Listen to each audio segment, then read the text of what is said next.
él era profesionista, era médico. Y luego Juan, que lo escribe de una manera más universal, pero todos escriben de la misma persona y todos describen al mismo ser, que es el Señor Jesús. Por eso les decía, evangelio solamente hay uno. En esta ocasión busquen entonces el Evangelio según San Mateo, capítulo 16 y versículos del 13 quizás hasta el 18. Cuando, si alguien tiene por ahí un móvil, eso, quería decir que chequen que esté grabándose, porque luego algunos por ahí, pastor, no se oye nada, no se grabó y se cortó a la mitad. Bueno, son cosas que suceden en las que ya no podemos hacer nada nosotros, pedimos disculpas y eso sigue pasando. Recuerden que el satélite no lo controlamos nosotros, ¿verdad? Por un lado, por el otro lado, la red tampoco, no tenemos nada que ver y hacemos lo que podemos. Nuestra intención es que llegue la palabra de Dios donde usted está, que muy cortésmente toma tiempo para oír este mensaje. Deseo con todo mi corazón como ministro del Evangelio, como predicador, esta palabra sea de edificación para su fe y de motivación para ver al Señor Jesucristo con todo su corazón. Mateo, Evangelio según Mateo, capítulo 16, versículos del 13 al 18, que dicen así. Viniendo Jesús a la región de Cesarea de Filipo, preguntó a sus discípulos diciendo: ¿quién dicen los hombres que es el Hijo del Hombre? Y ellos dijeron, unos, Juan el Bautista, otros, Elías, y otros, Jeremías, o alguno de los profetas. Él les dijo, ¿y vosotros quién decís que soy yo? Respondiendo Simón Pedro dijo, tú eres el Cristo, el Hijo del Dios viviente. Entonces le respondió Jesús, bienaventurado eres Simón, hijo de Jonás, porque no te lo reveló carne ni sangre, sino mi Padre que está en los cielos. Y yo también te digo que tú eres Pedro, y sobre esta roca edificaré mi iglesia, y las puertas del infierno o del Hades no prevalecerán contra ella. Amén. El próximo domingo, Dios mediante, estaremos celebrando, o recordando más bien dicho, la entrada triunfal del Señor Jesús en Jerusalén. Se le conoce tradicionalmente como Domingo de Ramos o Domingo de Palmas. Es decir, estamos a una semana de los festejos de Semana Mayor o Semana Santa, como se registra en el calendario. Y en muchos países del mundo se escenifica la pasión y la crucifixión del Señor Jesús, como Filipinas, aquí mismo en México, ahí en el Distrito Federal y en otros lugares, en otros estados aquí mismo y en otras partes del mundo. Y de alguna manera la gente hace penitencias y hace promesas o mandas o votos o pactos para congraciarse con Dios. Lo cierto, hermanos, es que Dios nos llama a que nos reconciliemos con Él. La Semana Santa, como se le conoce comúnmente, es mucho más que un tiempo de vacaciones, porque muchos esperan esos días de asueto para irse a la playa y para darle rienda suelta a su desenfreno y a sus pasiones y a sus gustos y a sus deleites. Yo no estoy juzgando ni estoy criticando, ese es el resultado de vivir sin temor a Dios. ¿Para qué les cuento de cuando yo era niño? Cuando yo era niño, no, mis queridos hermanos, y los que son de mi época, ¿verdad?, de la década de los 50, han de recordar que, inclusive para mucho más atrás, han de recordar que esos eran días sagrados. No importa si vivieran en la ciudad o vivieran en la zona rural, esos días eran sagradísimos. Vamos, nuestras mamás ni cocinaban esos días. Mucha religiosidad. No digo que no haya religiosidad hoy día, pero se ha perdido el temor, se ha perdido el respeto, se ha perdido la reverencia y se ha perdido el significado de lo que es la pasión, la crucifixión, la muerte, sepultura y resurrección de nuestro Señor Jesucristo. Y en vista de ello, siendo que en la lectura que hoy hicimos, se empieza luego a dar testimonio, a dar evidencia de que Jesús, de hecho en este mismo lugar reveló hasta en 2 ocasiones a sus discípulos que era necesario que el Hijo del Hombre padeciera de mano de los pecadores.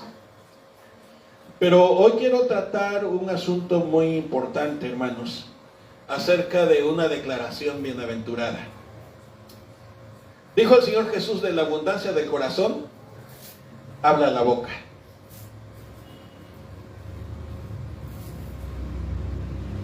Para usted, ¿quién es Jesús? ¿Es un hombre ideal, maestro, pensador, filósofo? ¿Quién es para usted Jesús? ¿O simplemente es un hombre religioso que connota penitencia, aflicción, tristeza por lo que él padeció? ¿O connota solamente una situación religiosa de fe de nuestros abuelos,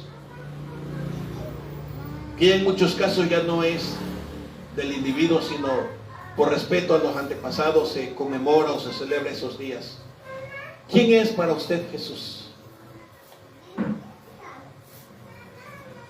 Y quiero decirles, mis amados hermanos, le propongo en esta tarde ya, de acuerdo a lo que haya en su corazón respecto a Jesús,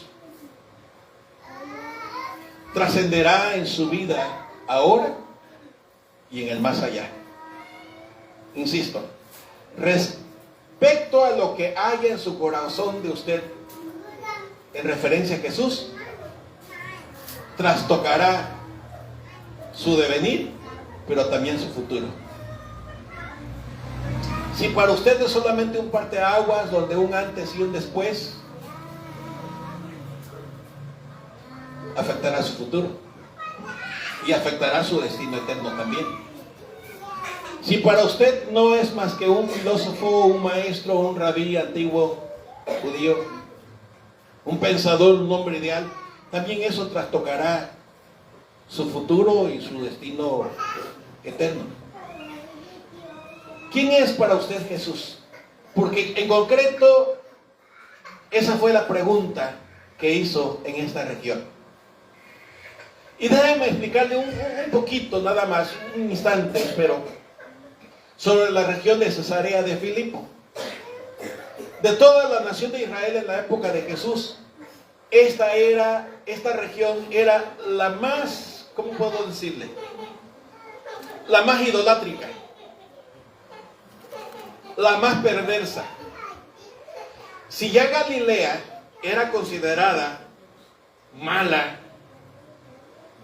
y eso lo digo porque por ahí se lee el testimonio de cuando se dice que Jesús es de Galilea, y alguien dice, y de Galilea puede salir algo bueno. Así que imaginen la opinión de la época sobre los galileos. Pero les estoy diciendo que la región de Cesarea de Filipo, que estaba aproximadamente unos 50 o más kilómetros al noreste de Galilea, concretamente de Capernaum, Nazaret, sus pueblitos, no habitaban gente judía allí. Y en esa ciudad, antes de que se llamara Cesarea de Filipo, se llamaba Panias. Algunos dicen Paneas. ¿Cómo se pronuncia? Y la razón de ese nombre era porque ahí estaba el centro idolátrico de una divinidad griega llamada Pan. No sé cuántos de ustedes han oído o saben del folclore griego. De entre todas las divinidades de los griegos, Zeus y todos esos, Hermes y todos esos, había un Dios llamado Pan. El Dios llamado Pan, en la fe griega, en la religión griega, en la religión pagana, era considerado el Dios de la naturaleza, el Dios de la creación. Y a Pan siempre se le manifiesta en los dibujos, en las estatuas, como tocando un instrumento musical.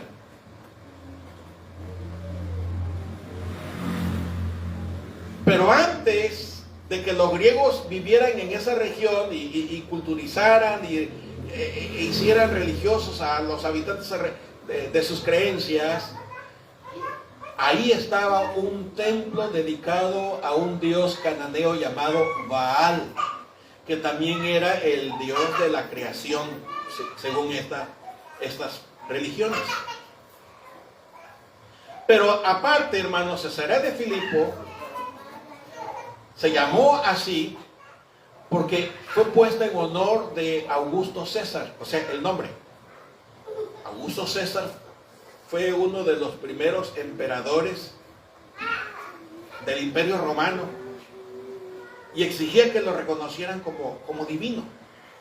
Y ahí, en esa ciudad, había un templo también del César, por eso el nombre de Cesarea. Y el gobernante que le puso Cesarea se llamaba Felipe, por eso Cesarea de Filipo.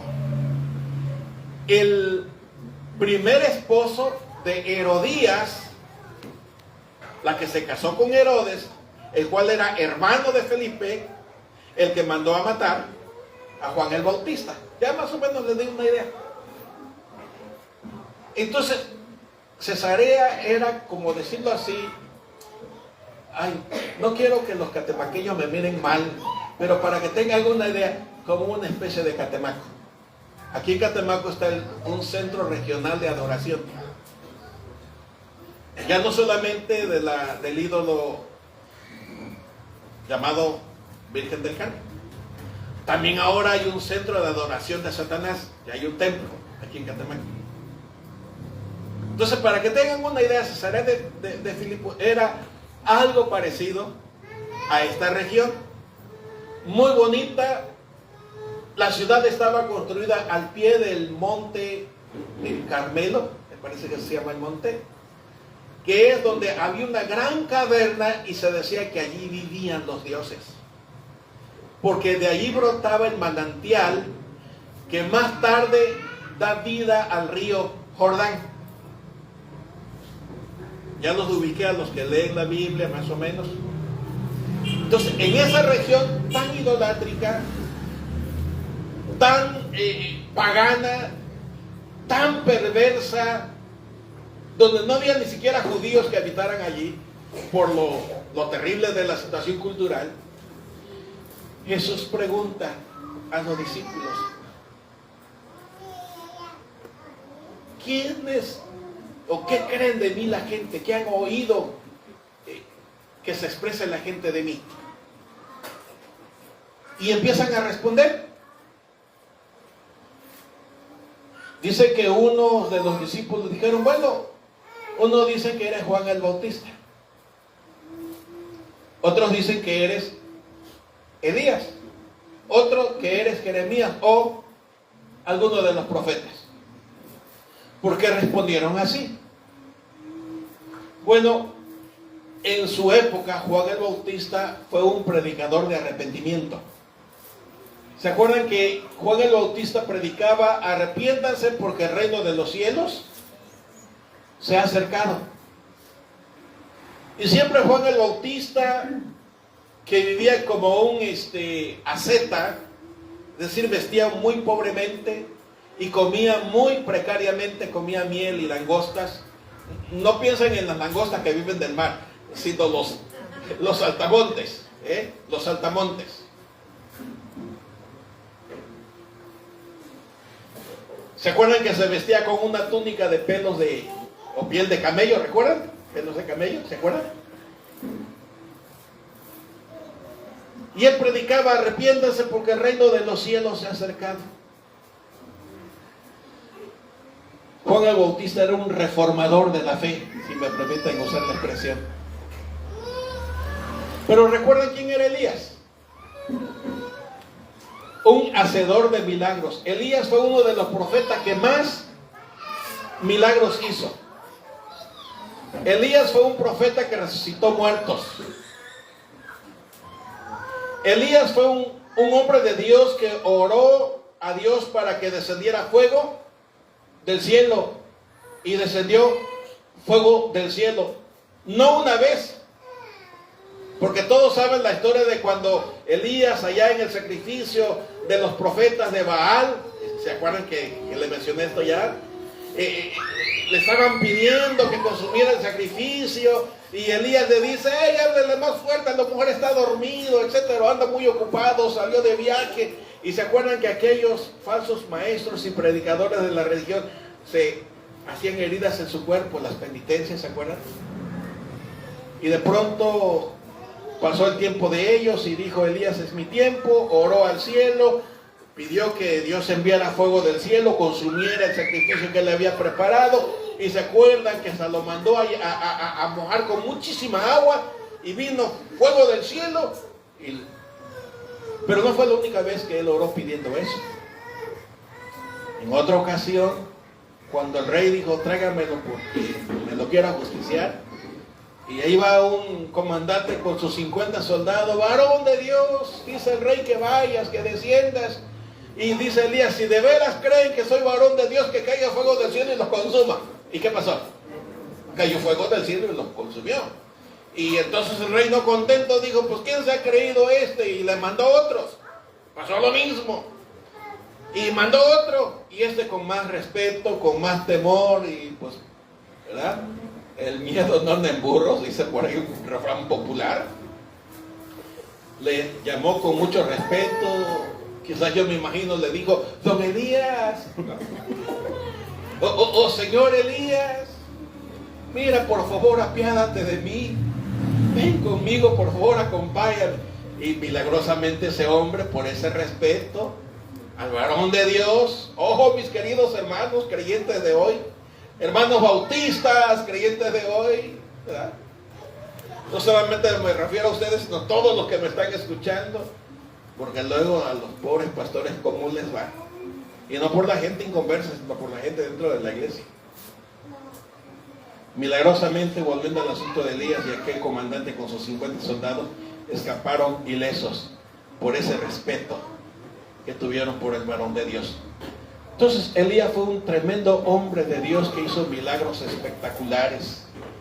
Hoy día vivimos con lobos rapaces vestidos de ovejas, donde engañan a la feligresía, abusan de la buena voluntad, decimos buena fe, ¿no?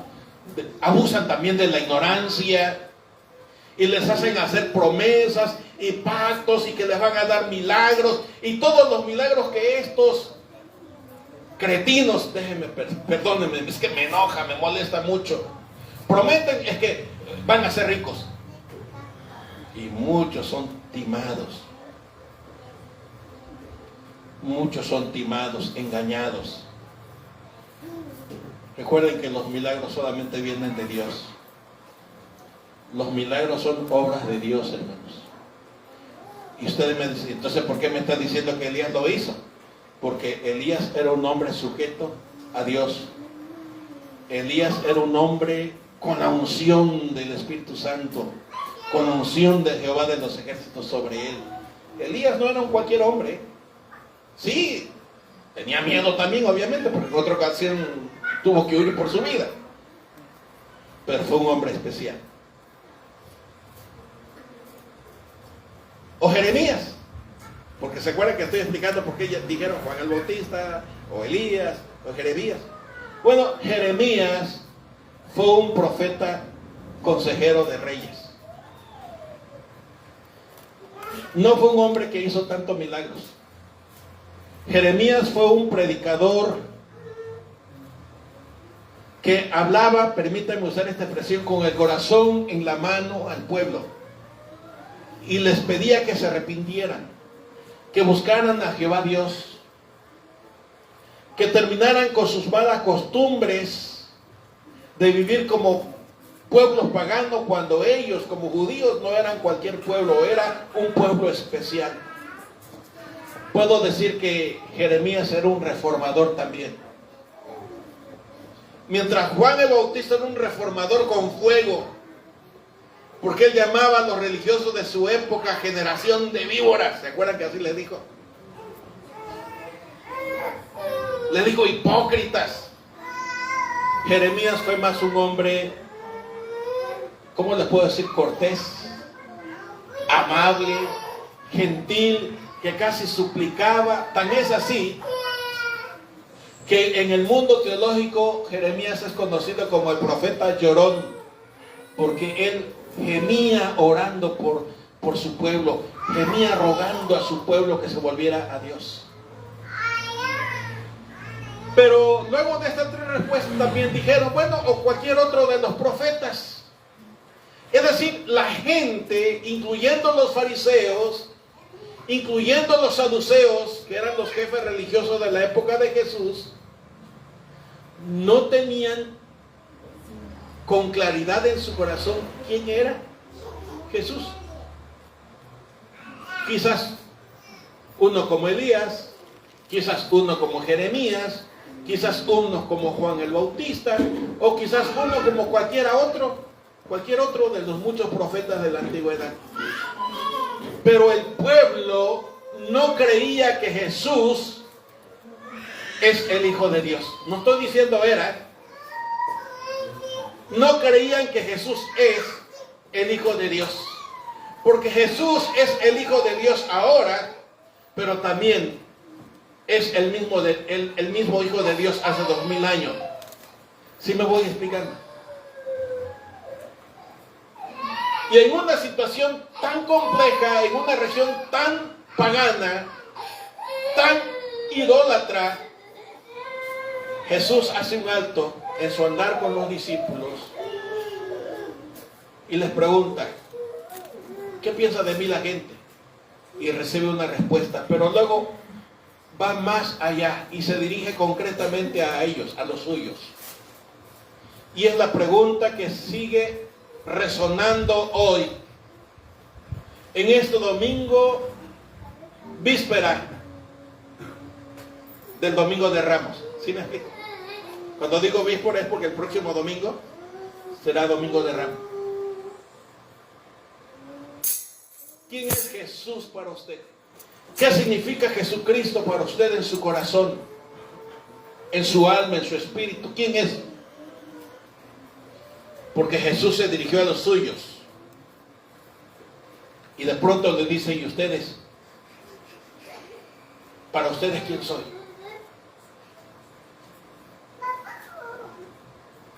¿Qué dicen de mí? Por eso titulé este mensaje una declaración bienaventurada. ¿A qué declaración me refiero como bienaventurada? A la declaración del apóstol Pedro. Versículo 16.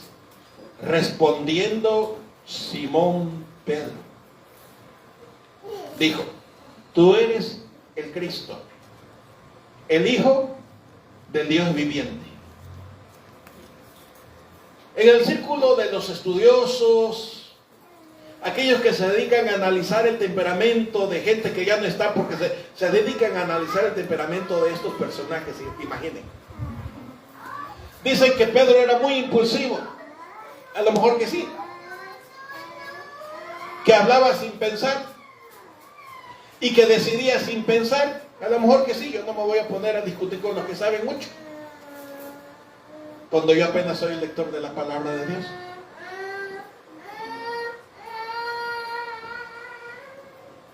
Pero quiero aclarar aquí un detalle. La respuesta de Pedro no fue por impulso. No fue imbuida o influida por su temperamento colérico sanguíneo. Porque dicen que ese era el temperamento de él, sanguíneo colérico, colérico sanguíneo. Yo no me voy a poner a discutir eso con los psicólogos, con los analistas. Pero ¿por qué estoy diciendo que no fue una puntada lo que dijo? ¿Saben por qué no fue una puntada? Porque Jesús lo aclara. El mismo Señor Jesucristo lo aclara. En el verso 17 está la aclaración. Entonces le respondió Jesús: bienaventurado eres, Simón, hijo de Jonás, porque no te lo reveló, no te lo dio a conocer, en otras palabras, carne ni sangre. Es decir, esto no viene de tu percepción personal. Eso no viene de tu intelecto. Eso no viene de tu experiencia, de tu conocimiento.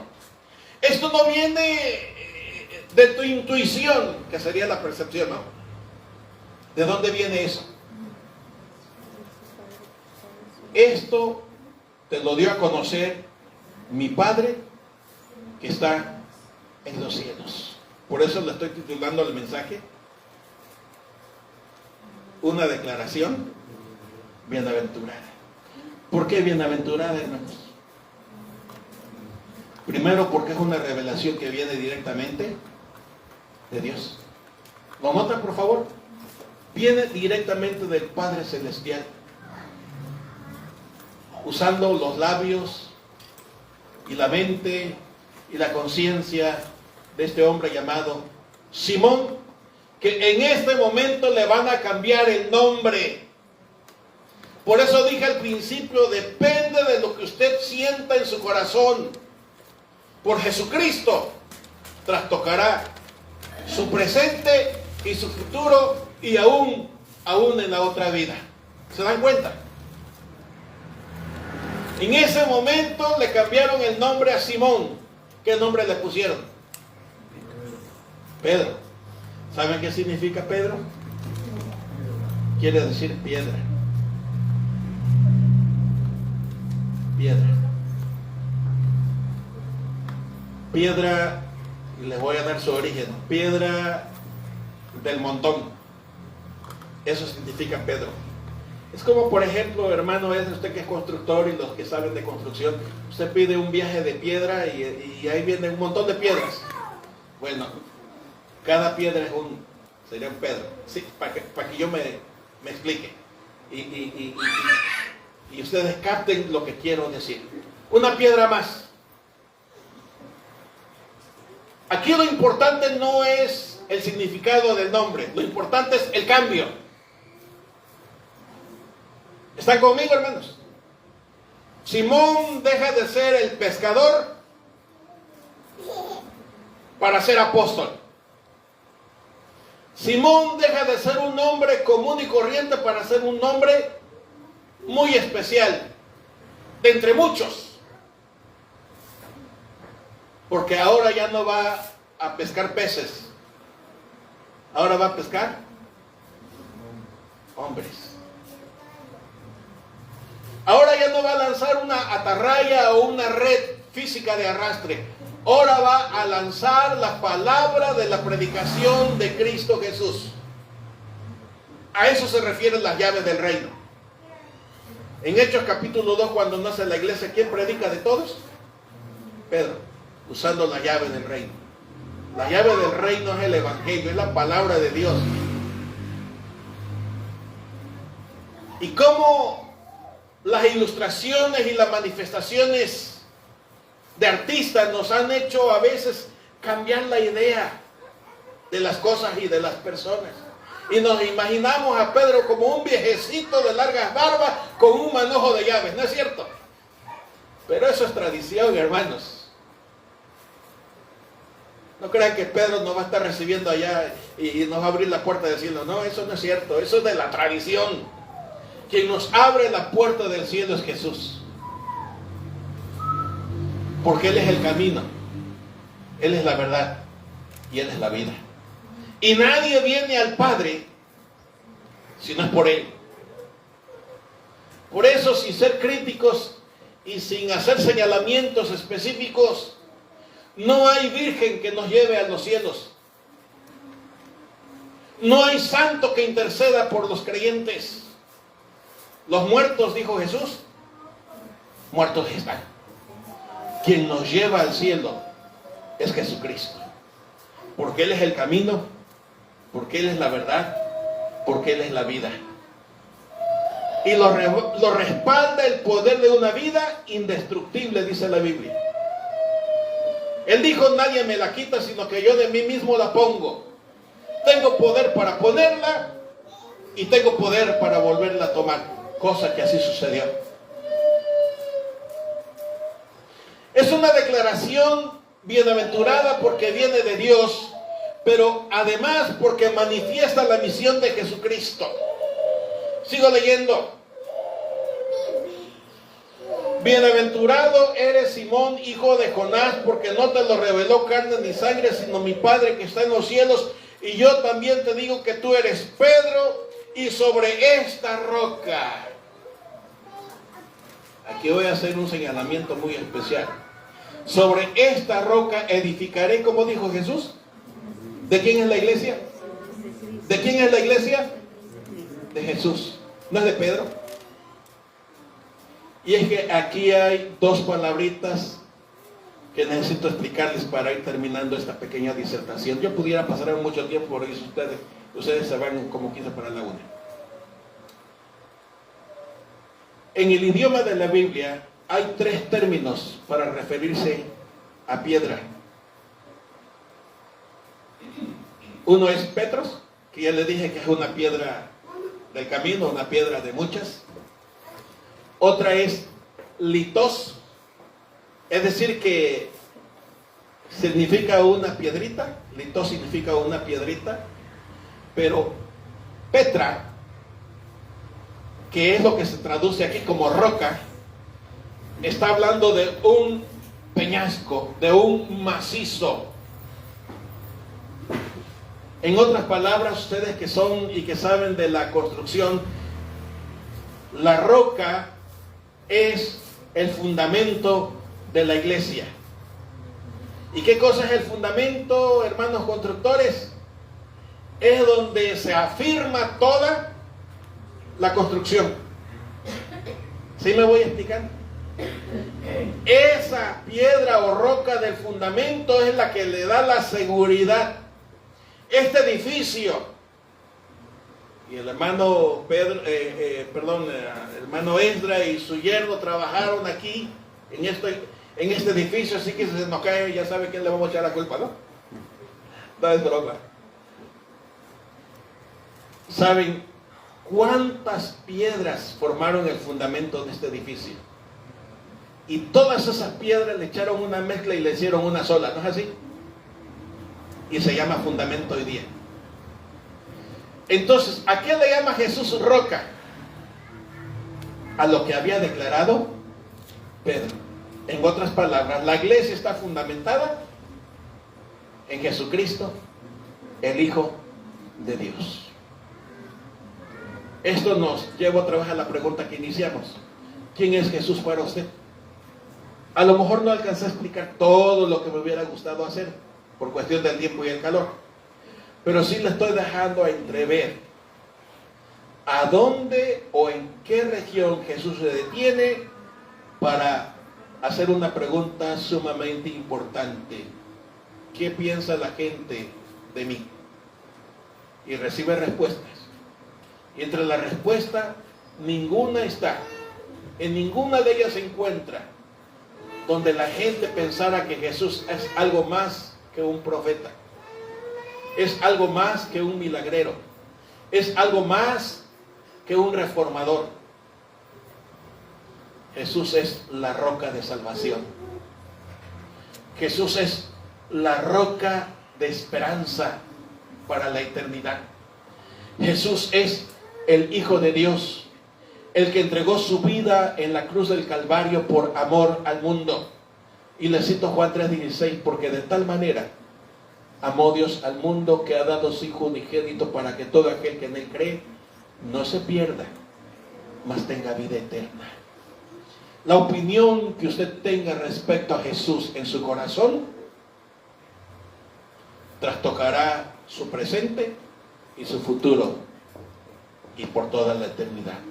Si para usted Jesús no es más que un pensador o un maestro o un filósofo o un religioso, Usted sabe cuál es el futuro de los que no creen en Jesús como su Salvador personal. Son hijos de la ira igual que los demás. Pero si usted que me escucha, aquí o allá detrás de sus pantallas, cree con toda su alma que Jesús es el Hijo de Dios, que entregó su vida en la cruz por usted, a usted le cambian su presente, su futuro y su destino. Porque los que creen en Jesús, los que le reciben, Dios le da el derecho de ser llamados hijos de Dios. Porque han pasado de muerte a vida, de las tinieblas a la luz. Le invito para que reflexione dentro de usted mismo. ¿Qué piensa usted de Jesús? ¿Quién es para usted el Señor Jesús? ¿Qué significa Jesús para su vida? Se lo estoy diciendo en días previos a la Semana Santa. Días llenos de religiosidad, pero donde no hay fe. Días llenos de fervor, pero donde no hay esperanza. Días llenos de penitencia, pero donde no hay agrado de Dios. Porque saben, hermanos amados, que esa declaración revela que Jesús es la esperanza de vida y de vida eterna. Justamente como leímos en Primera de Pedro, ¿recuerdan? Que Él es la piedra viva. Esa piedra viva que alimenta, que sustenta, que da firmeza y seguridad. Esa piedra viva que nos da firmeza a los creyentes, pero que es tropezadero para los que no creen, porque desobedecen y caen presa de la condenación. ¿Quién es para usted Jesús? Que reciba la iluminación del Espíritu Santo, justamente como la recibió el apóstol Pedro para declarar: tú eres el Hijo del Dios viviente, tú eres mi Señor, tú eres mi Dios, tú eres mi Salvador. A Pedro le cambió su presente, hasta le cambiaron nombre, y le cambió su futuro y su destino eterno. Y es lo mismo que sucede con los que confiesan que Jesús es el Señor.